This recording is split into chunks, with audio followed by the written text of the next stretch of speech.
Bruchim Abai and welcome everyone. Just a quick introduction. Due to the ongoing, not war, whatever this is, conflict, I'm giving this share from undisclosed location, secret location, not in shul.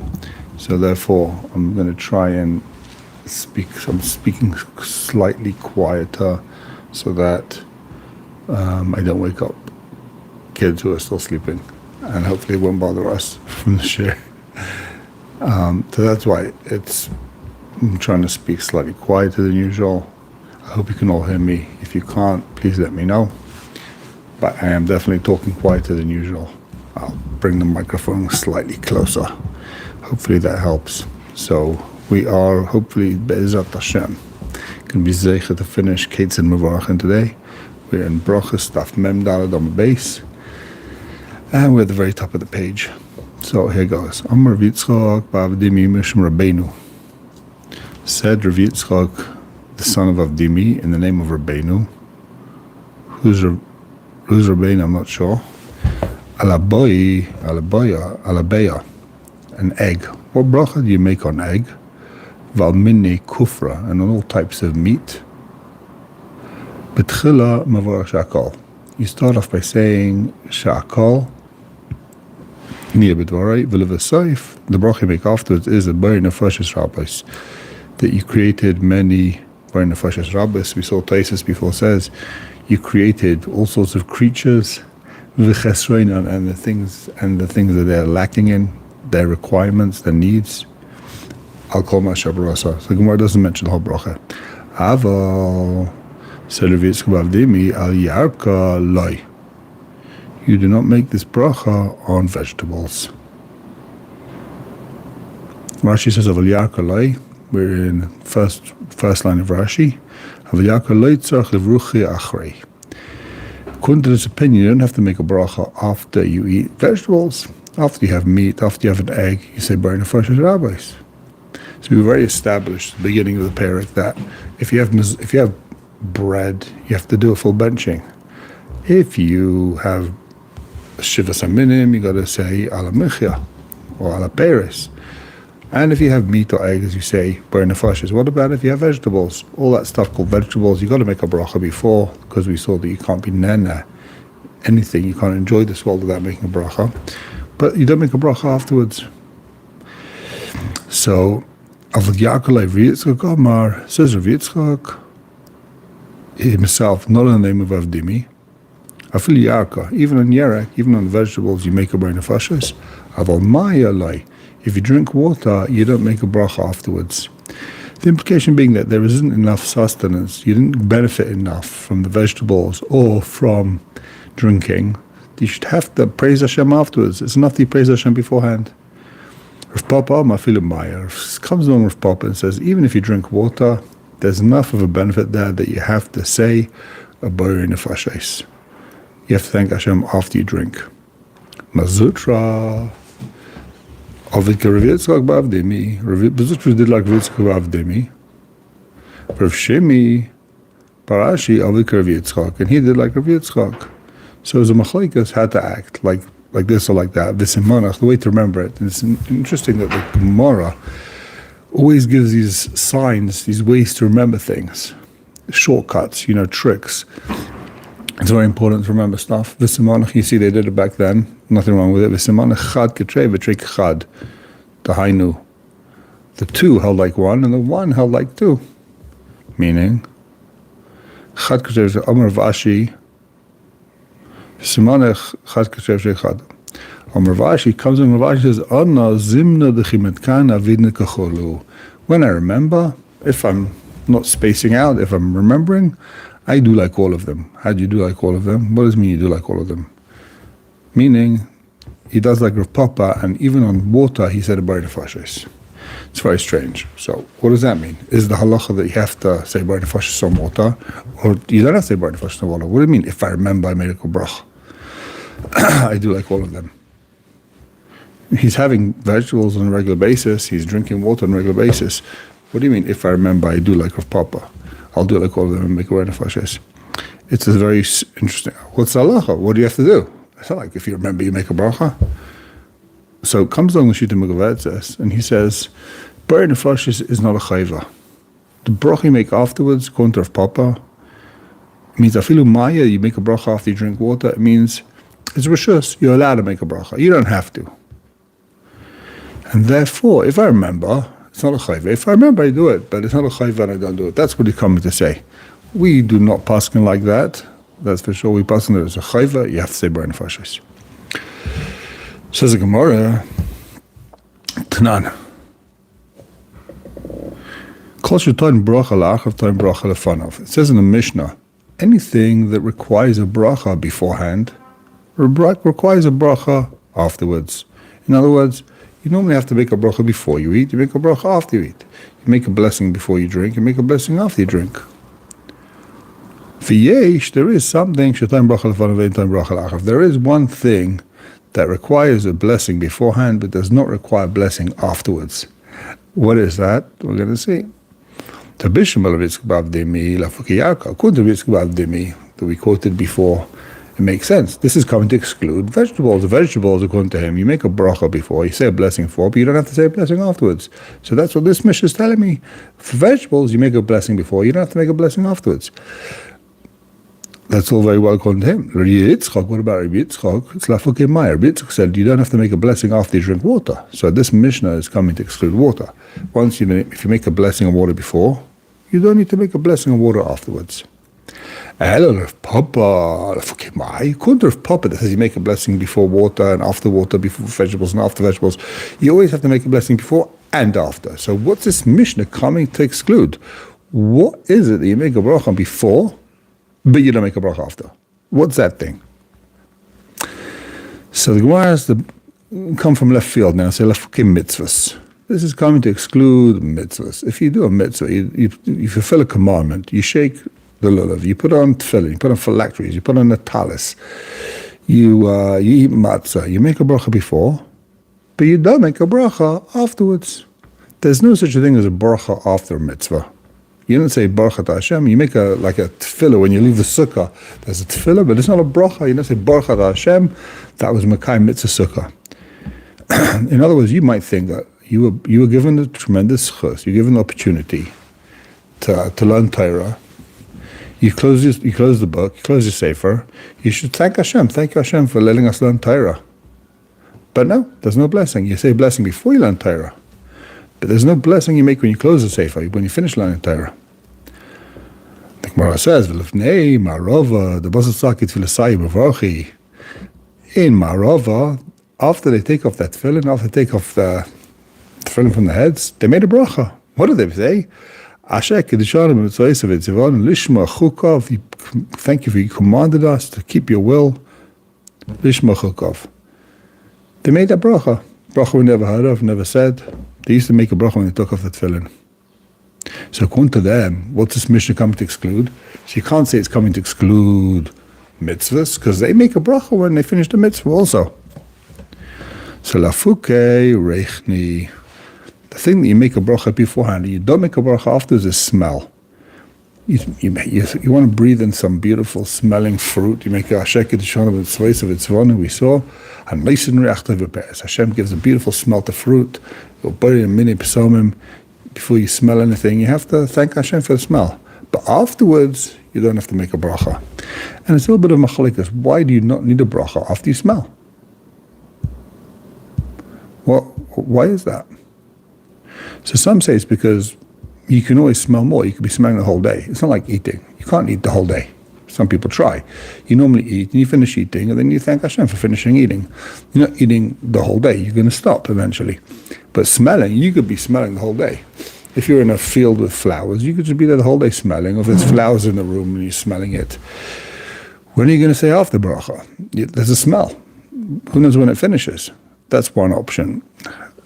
It's not so mafurish in the Rishonim that, but some want to say such a thing. Rashi seems to imply that it's somewhere else, not over here. The reason why you don't make it after bracha, after you smell, is because it's not such a great benefit. When you eat, you were going to die, you were starving, you need energy, you need vitamins, you need nutrients, and you ate. God gave you something to eat. He saved you, and literally saved your life. You got to thank Hashem after you eat. But you have a smell. You smell some beautiful roses. You would have lived without it. So therefore, you do not need to make a bracha afterwards. Thank you, Hashem, for saving my life by giving me these roses to smell. You got to thank Hashem before you smell it, because you're about to enjoy something. But you don't have to thank Hashem afterwards. There's other Achronim say there's a different pshat over here. There's something else going on. When you eat, the reason why you have to say Borei Nefashos afterwards, why you have to thank Hashem afterwards, is because your body is still enjoying the nutrients from the food. Your body is still absorbing the nutrients. You're enjoying it. You're full for another 2 hours, whatever it is. So therefore, you have to thank Hashem now that I'm full. Thank you, Hashem. But after you smelled, it's gone. Poof. There's no longer any anah, and therefore, you do not need to make a bracha afterwards. There's nothing left. Okay, back to gemorah. Amar Rav Yanai said, Rav Yanai, Kol shu kebetza, Amar Morav, Kol shu kebetza, beitza toiv mena. Now we're getting into the health things in food. Anything the size of an egg is better. I'm not sure why, but eggs full of protein, full of B12 and vitamin D. There's all sorts of things going on there. You don't have in other things. So anything the size of a beitza, anything the size of an egg, you're better off having the egg. It's a very powerful statement. Eggs is the best. Eggs are one of the best things you can eat according to the gemorah. All this business about high cholesterol, don't eat it. According to the gemorah, anything the size of an egg, you're better off having an egg. Also, when Rabin came, Alma, we're going to see this statement has qualifications.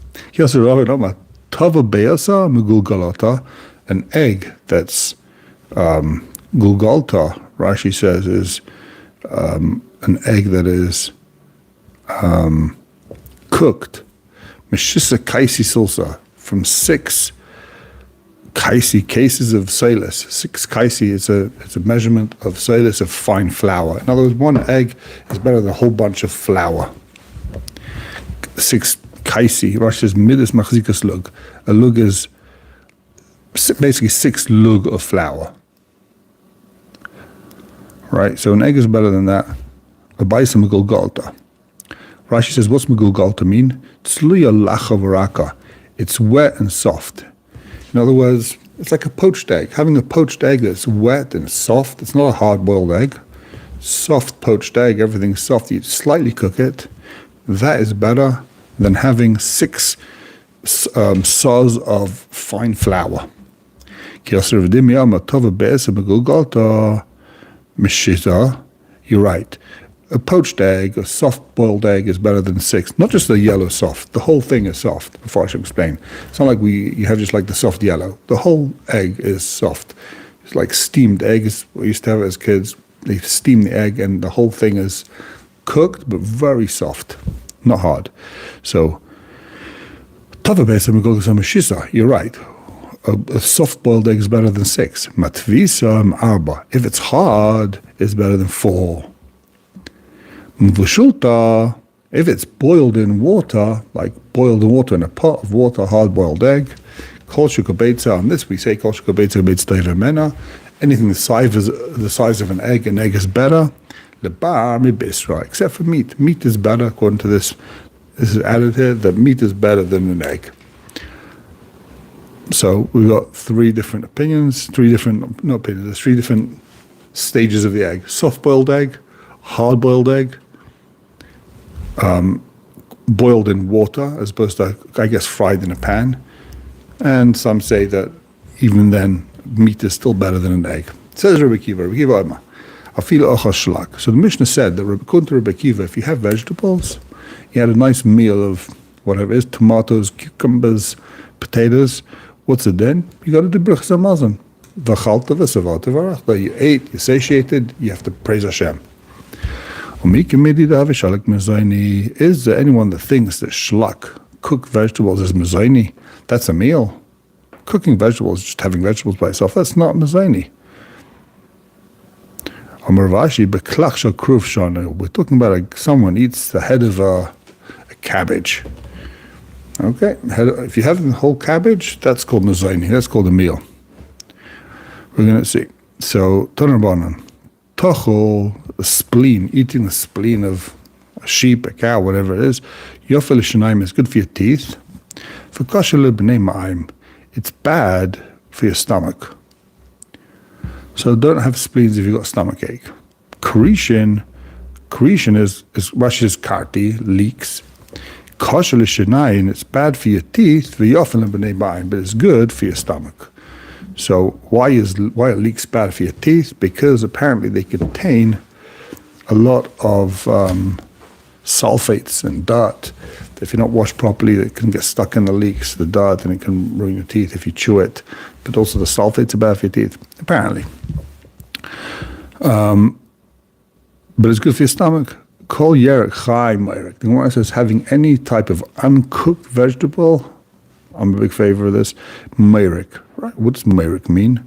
Rashi says noitel ta'oir haponim. It takes away the shine, the color of your face. It takes away your facial customers. You look, having raw vegetables, not good.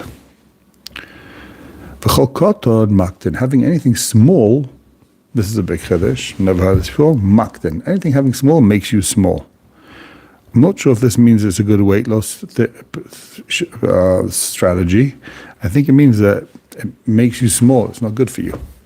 Nefesh, yeshivs and nefesh. Having any Russia's nefesh, having any fully cooked, fully grown living organism, obviously something that was alive, now it's dead.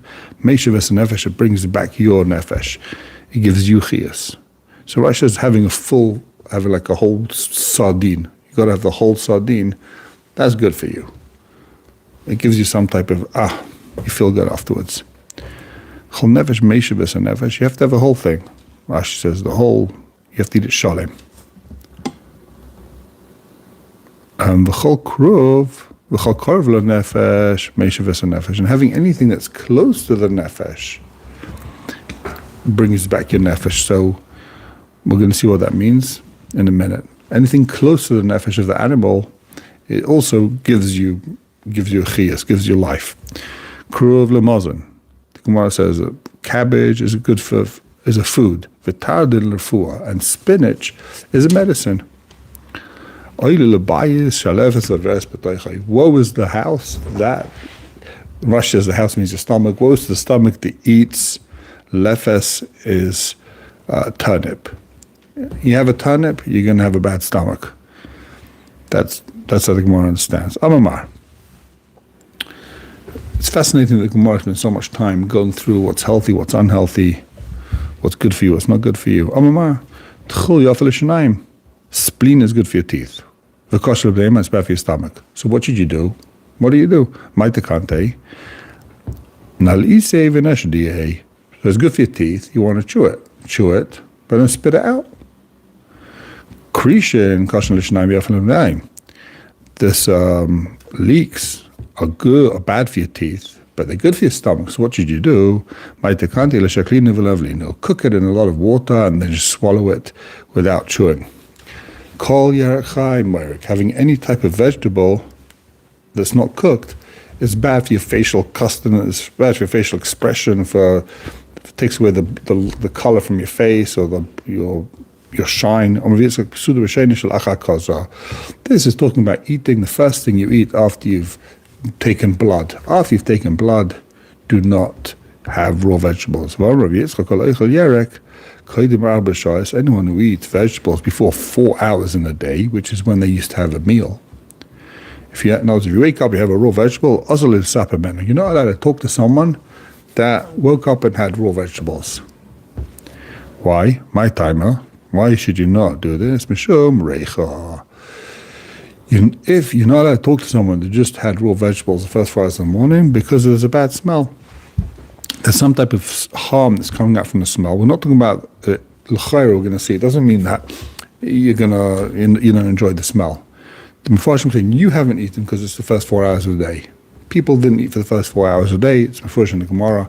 They ate after 4 hours. They woke up at 6 in the morning. They ate at 10 o'clock. They had 2 meals a day, 10 and 4 in the afternoon, roughly. So if in the first 4 hours of the day you haven't eaten, and now you go ahead and you smell someone's breath who had vegetables that weren't cooked, that could be mazik you, that could harm you because you haven't eaten anything yet. You're not allowed to eat raw vegetables in the first 4 hours of the day. So he says two things. You can't talk to someone that's eating raw vegetables, and you shouldn't eat raw vegetables in the first 4 hours of the day. Now, story time. These three greats, they were sitting down. They brought in front of them raw vegetables in the first 4 hours of the day, were on Mem Daled Amud base, the middle of the white lines.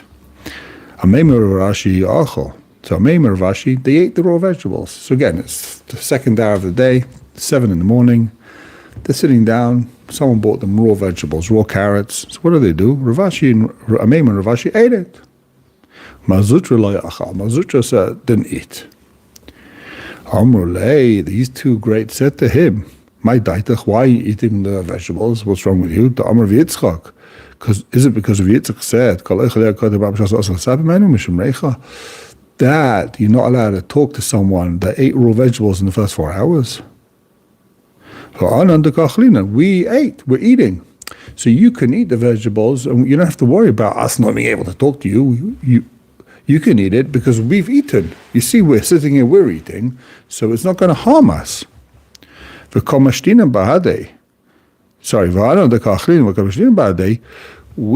said, we ate vegetables, and you're sitting here with us, so you don't care that we ate the vegetables, so why shouldn't you be able to eat the vegetables, and we'll be from you? So, in other words, just like we ate the vegetables and you're sitting here, you can eat the vegetables and we'll sit here. Right? I'm worried about the other Meimer of Yitzchak. There's a separate issue. Besides for the fact that you can't talk to someone that ate the raw vegetables, you're not, Reb Yitzchak said, you're not allowed to eat raw vegetables in the first 4 hours of the day, regardless of whether someone's talking to you or not. It's bad for you to eat raw vegetables in the first 4 hours of the day.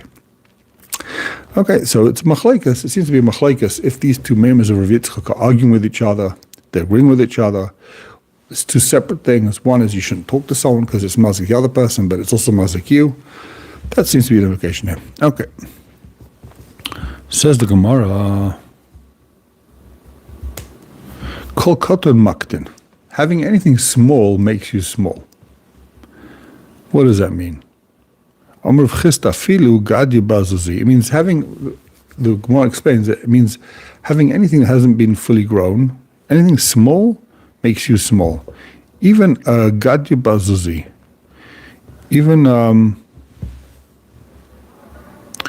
gadya bazuzi, even having a sheep that's worth a zuz, it costs a zuz, but it's a small sheep, hasn't yet fully grown, it's a baby sheep, a baby lamb, whatever you call it. It's harmful. It's maktin you. It makes you small. Even though it's valuable, it costs a zuz.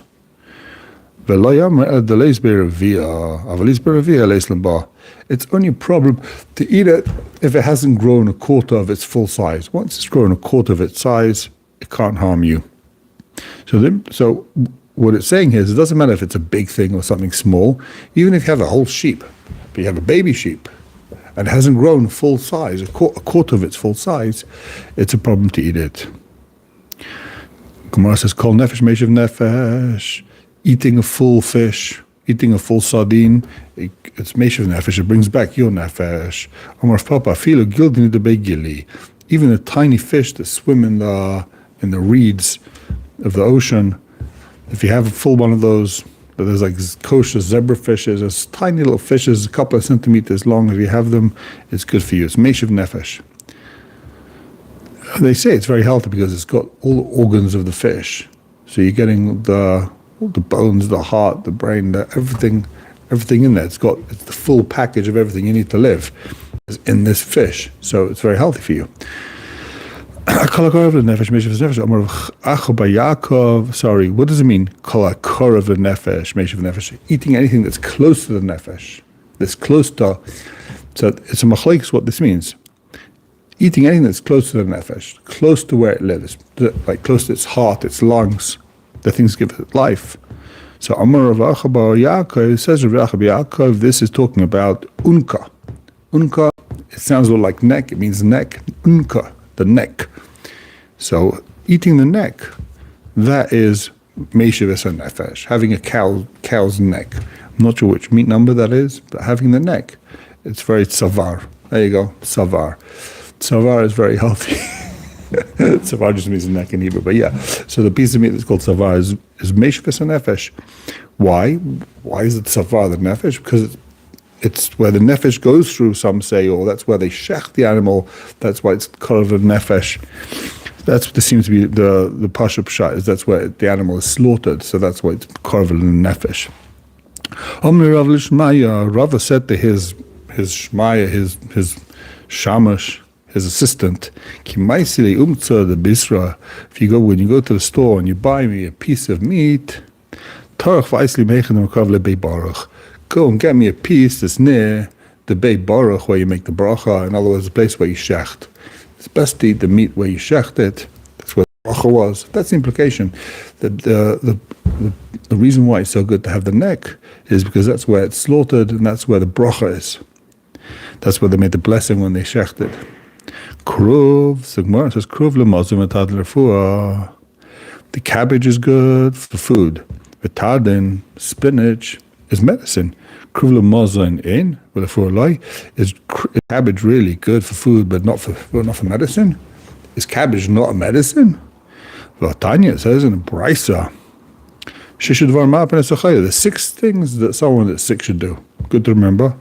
And it heals. These are the good things to do, and it heals velehen. 6 things is cabbage, kruv, cabbage, tard is spinach, mace sisin, water of sisin. Sisin is mint, devash, honey, v'keba, and eating an animal's keba, the stomach, v'haras, the womb, v'yiseres hakoved.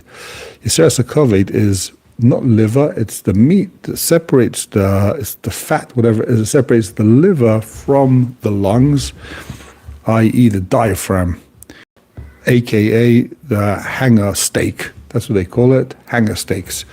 Very healthy. Heals you. So you see here from this brisa, the cabbage does heal. So why did you say the cabbage is a food and spinach heals? You see here the cabbage also heals. Cabbages are also healing and they're also food, is great for both. I think the Rambam says not to have cabbage, it's bad for you. The whole big ayla, why did he say it? The Brisa said, woe is to the house, woe is to the stomach, we said this means, that eats turnips. Turnips are bad for you, don't touch turnips. Eini, that's not true. Rava said to his shmaya, his assistant, if you see in the marketplace turnips, don't ask me, but my karchas, rifta, what are you eating with your bread today? In other words, you don't have to worry. If you see turnip in the marketplace, buy it. Don't ask yourself, wait, what's Rava going to be eating today with his bread? If you see turnips, that's what I'm eating. I'm eating the turnips. So, how could that be? He ate turnips. We just said turnips is terrible for you. Oilai, woe is to the stomach that eats turnips. Abaye, says Abaye, mebli basar. If you have the turnips without meat, it's bad for you. So what's wrong with turnips? In other words, if you cook the turnips with meat, the fat of the meat, whatever it is, you cook it with meat, then it takes care of the issues of turnip. If you have turnips without wine, it's a problem. If you have it with wine, you cook it with wine maybe, or you eat it with wine afterwards, you drink wine afterwards, then you're okay. So what is wrong with turnips? So actually turnips, they can damage your thyroid. They've got something called goitrogens. They're very high in oxalates. And apparently cooking it can reduce it drastically, and it can affect your thyroid, it can affect your stomach, and all sorts of things. They are harmful, turnips, unless you cook them very well, properly. With wine may help. Cooking it deactivates the goitrogens and the oxalates. So, yeah, turnips are bad for you unless you cook it. Itmar, Ravama mabli basar. There's a brisa. Sorry, Itmar. It was taught. Ravama mabli basar. Rava said having it without meat, bad for you. V'shmola mabli eitzim. eating the turnips aren't cooked is bad for you. Reb Chaim said having turnips without wine takes care of it. Without wine is a problem. So Amr Rav Papa Sudni, Rava said to Rav Papa. Now Rav Papa was a beer merchant. He made beer. There's a few places in Shas Rav Papa made beer. He said, stupid is the guy that drinks wine when he could drink beer. That's a famous memra. So Rav Papa is Sudni. And the Mepharshim say, why is Sudni a beer maker? Because it's a beautiful secret how to make beer. So, we break the Bisra V'chama. We break these turnips by having meat and wine. The implication being that it's better to have both the meat and the wine, not just cooking it with meat or just having wine. It's best to have both meat and wine. So we drink wine. So we break the turnips with meat and wine. You don't have wine in your house. You're busy drinking beer. You don't have wine. But how do you break the bad stuff in the turnips? How do you destroy all those oxalates and the goitrogens, whatever they are? Don't know how you pronounce that. Amalei b'tzivi. B'tzivi means with wood. We cook it for a long time on the fire, and that's okay. That's enough. Ki hadabesu Rav Papa, like the daughter of Rav Papa, basa the mavashel tavra, la batamni oifei pasisa. She would cook it. After she cooked it, she would break it. She would recook it with 80 blocks of wood she would use to cook the turnips. This was some huge turnip, but she cooked it with 80 blocks of wood to soften it, to take away the bad part of it. Our rabbis taught dag kotel maliach, salty fish, herring, aka salty fish, small fish, dag kotel maliach, small fish that's salty, sardines. Pam shumemis, it can kill a person. Wow. B'shiva, the 7th day that it's salted. B'shiva Asar, the 17th day it's salted. B'esim B'shiva, 27th day it's salted. Formula B'esim B'shloisha. Some say on the 23rd day that it's salted. So it's dangerous. It's only a problem if it's half cooked. If it's fully cooked, there's no problem with it. And even if it's not fully cooked, it's only a problem if you don't drink afterwards beer. If you drink afterwards beer, you're fine. If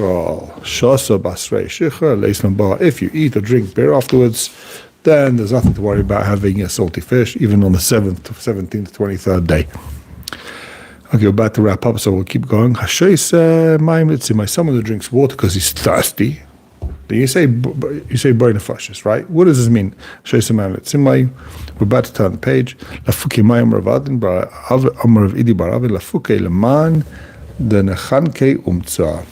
Someone's choking on a piece of meat and drinks water to wash it down. You don't have to make a burn the fashes on that water. So, in other words, you only have to make a burn the fashes if you're thirsty. You're drinking because you're thirsty. If you're drinking it for medical reasons, to wash down something you're choking on, for example, you don't make a bracha on it. The implication is if you want to have medicine, a nice glass of orange juice for medical reasons, then you do have to make a bracha on that. But if only water, there's no taste, maybe, I don't know what it is. If you're having water only for medical reasons, you don't make a bracha. But something that's delicious you're having for medical reasons, you do make a bracha. Reb Tafan says the bracha you make before you drink water, you say burn nefashos.